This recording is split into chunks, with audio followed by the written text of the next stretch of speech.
佢翻返嚟時事全方位，呢節繼續同大家討論下如何做好呢個大廈管理。現場嘉賓呢，繼續請嚟有觀塘區議員柯創盛啦，另外喺 Casper 身邊有東區區議員阮建忠嘅兩位早晨。早晨。早晨。但係呢次我哋接播都有家庭觀眾李小姐喺度同大家分享嘅意見啊。早晨。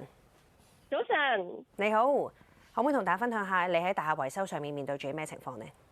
其實我係咧觀塘區嘅麗晶花園業主立案法團嘅秘書，咁我姓李嘅。咁其實我哋咧都面臨好多問題，尤其我哋個屋苑咧唔細，有5904戶，但係真係去落實去了解大廈嘅事情嘅人咧，可能都唔夠20個人。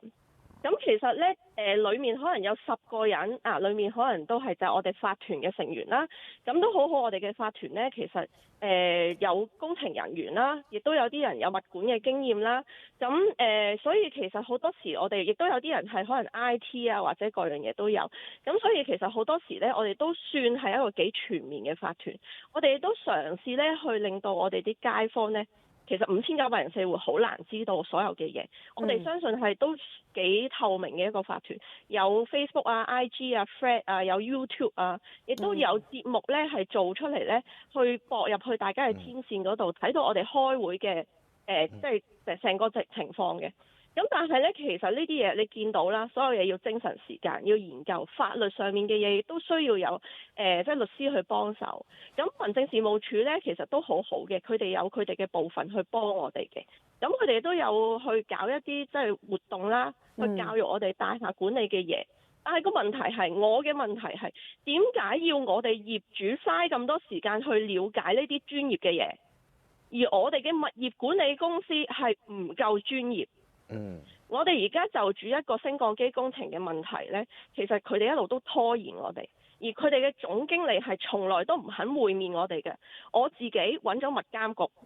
揾咗民政事務處，甚至 send 咗信去俾特首，特首亦都叫民政事務處去處理呢件事。但係嗰個管理公司嘅總經理依然係話，我哋覺得唔需要正面去處理，一齊去開一個會。咁但係民政事務處都已經提出我可以sit in 嗰個會一齊去開，但係佢哋竟然咁口硬，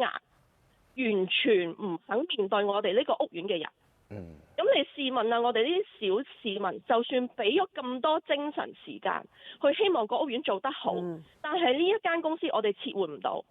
民政事務處同我哋講，344可以用一半嘅業主嘅票數去令到佢哋可以即係叫做終止佢哋嘅公契經理人嘅委任，即係炒咗佢。但係既然如果我哋開完業主大會，佢哋都可以唔跟循我哋個步驟去做呢個升降機工程嘅嘢，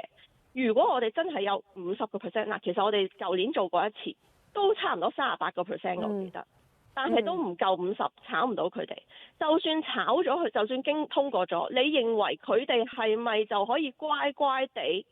咁樣被炒？我哋呢樣嘢都同律師講過，原來律師都話。我哋聽下區議員對呢方面意見。李小姐似乎針對住就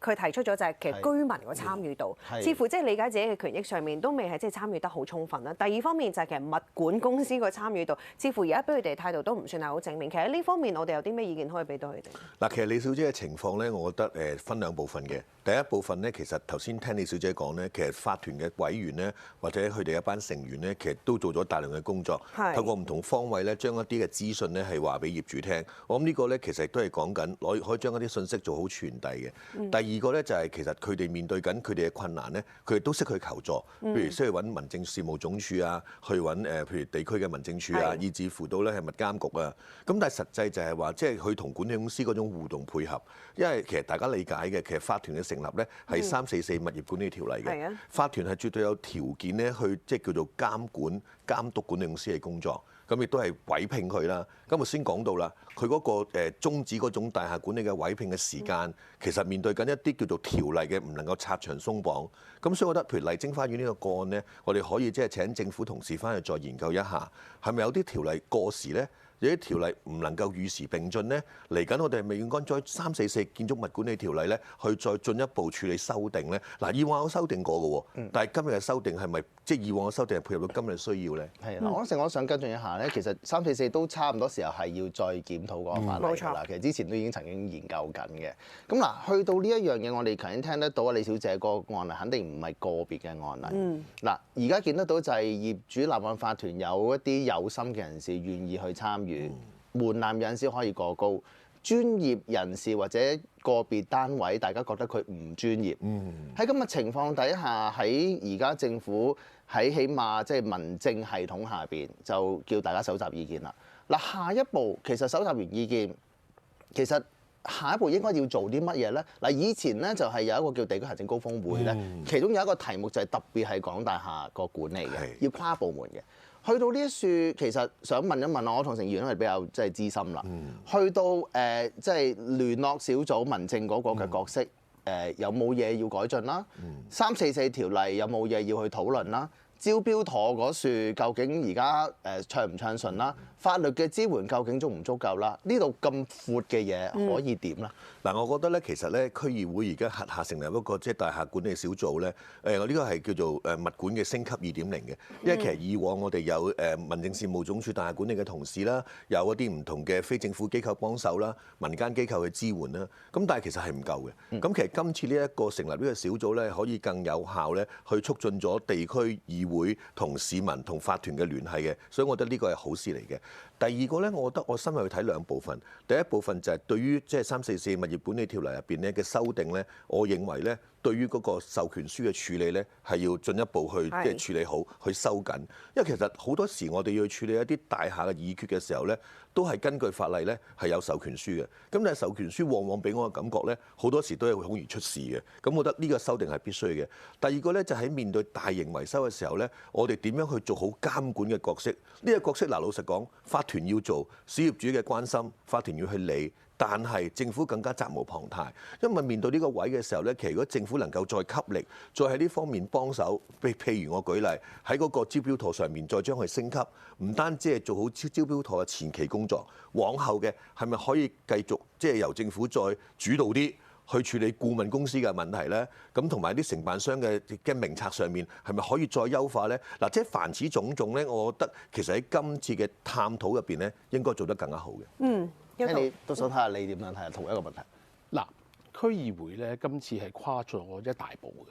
即係舊時我哋係冇一個平台去為我哋嘅市民去講翻佢擔憂嘅問題。嗱，而家起碼我哋呢個小組咧，我哋可以發表意見，我哋區裏邊聽到咩聲音，我哋可以喺個小組度反映翻出嚟。而我哋亦都可以加強翻同翻我哋民政事務總署裏邊嘅樓宇管理小組加強合作，令佢哋更加知道翻其實而家嘅民情民意去到邊度。所以其實今次呢一大步咧，我覺得係非常好嘅。嗱，第二樣嘢，如果我哋而家面對嘅頭先講過信任度問題，正如頭先阿李小姐，佢就係面對住佢自己可能係法團委員或者業委會委員，佢都可以同個管理公司有個唔信任。而呢個唔信任，如果係向下伸延嘅話，就會變咗兩批唔同嘅居民出現爭拗。我哋最怕嘅就係會見到有兩批居民係出現咗重大嘅爭拗。如果係出現咁嘅情況底下，我哋區議員咧，如果及早知道、及早去幫手，係可以化解到好多矛盾嘅。正如頭先所講，唔使去到成日嗌交、成日報警呢啲問題。咁嗱，當然啦，我哋區議員希望嘅係見到法團佢哋自己內部可以搞掂到啲事，但係如果真係出現重大嘅爭拗事件嘅話，我哋區議員就可以幫佢哋達到一個共識，同埋可以磨合到一個方法出到嚟，唔需要有一個重大嘅爭拗。暫時呢次我哋同兩位嘉賓傾到呢度啊，亦都歡迎咁多家庭觀眾就住呢個話題1833-298，歡迎你哋發表意見，我哋轉頭見。